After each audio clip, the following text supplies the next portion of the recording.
কিরকম একটা রিস্ক চিন্তা করো। যার রাগ সঙ্গীতের যন্ত্রণায় আমার মাথা খারাপ হওয়ার দশা, তারাই আমার মেয়ে চাঁদনি মন দিয়ে বসে আছে। চাঁদনি জাহিরের প্রতি দুর্বল, সেটা আমি আগেই আঁচ করতে পারছিলাম। সেজন্য এক ঢিলে দুই পাখি মারার জন্য আমি আহিরের বিয়ে লাগাই দিচ্ছি। কিন্তু প্রেম ভালোবাসার ব্যাপার, আপনি চাঁদনি মানে বুঝাবেন কি করে? ওরা বুঝাবুঝির কিছু নেই। আমি ওরা পরিষ্কার বলে দিয়েছি যে 1 সপ্তাহের মধ্যে তোমার ফুফাতো ভাইয়ের সাথে তোমার বিয়ে হচ্ছে, তুমি প্রস্তুত হও। আর আহিরের দিক থেকে তো লাইন ক্লিয়ার নেই, সেটাই। আসসালামু আলাইকুম। ওয়ালাইকুম আসসালাম। তুই আবার কি মনে করে আহির?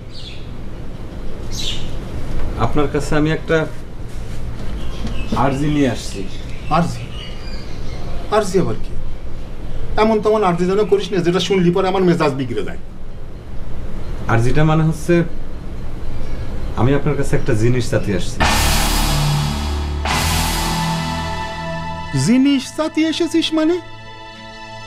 তুই কি চাতি এসেছিস সেটা আমি বুঝতে পারিছি। কাল সন্ধে পর্যন্ত তোর ডিসিশন ক্লিয়ার ছিল না, আজ কি সারা রাত ভেবে ভেবে লাইন ক্লিয়ার করার ডিসিশন নিয়ে আমার কাছে এসেছিস? জি, আপনি ঠিকই ধরেছেন। প্রথমে লাইনটা আমি বন্ধই করে রাখিছিলাম, কিন্তু আম্মার চাপাচাপিতে লাইনটা আর ক্লিয়ার না করে পারলাম না। এর মধ্যে আবার তোর আম্মা আসলো কি করে? সে তো আমার পরিষ্কার কথা দিয়ে গেল, তোর ঘর জামাই রাখার শর্তে বিয়ের ব্যবস্থা করলি তার কোনো আপত্তি নেই। সেটা তো ঠিকই আছে, সে কারণেই তো আমি লাইনটা ক্লিয়ার করার ডিসিশন নিছি। বড় মেয়ে, আপনার লাইন ক্লিয়ার আর ওর লাইন ক্লিয়ারের মধ্যে মনে হচ্ছে একটু বেশ কম আছে। আপনি লাইন ক্লিয়ার বলতে যে জিনিসটা বলছে, ও লাইন ক্লিয়ার বলতে অন্য জিনিস বোঝাতে এসেছে। এ রে বল, তুই লাইন ক্লিয়ার বলতে কি বলতে এসেছিস?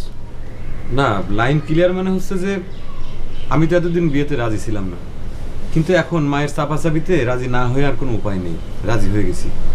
সেজন্য বলতেছিলাম যে আপনার মেয়ে চাঁদনি। এর মধ্যে আবার আমার মেয়ে চাঁদনি আসছে কেন?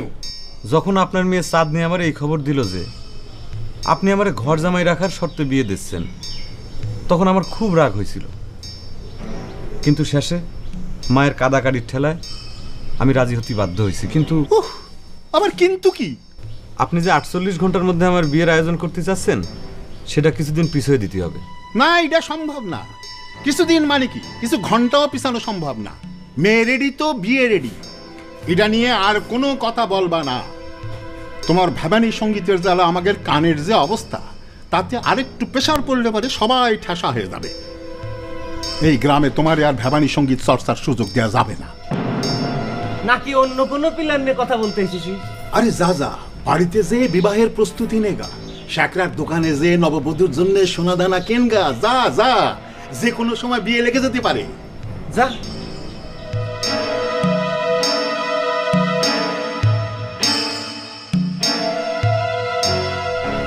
মনে হলো মনে মনে অন্য প্ল্যান আছে। প্ল্যানটা চাঁদনির নিয়েও হতে পারে। ওরে আর এই গ্রামে অবস্থান করতে দেওয়া যাবে না। ঠিকই বলিস।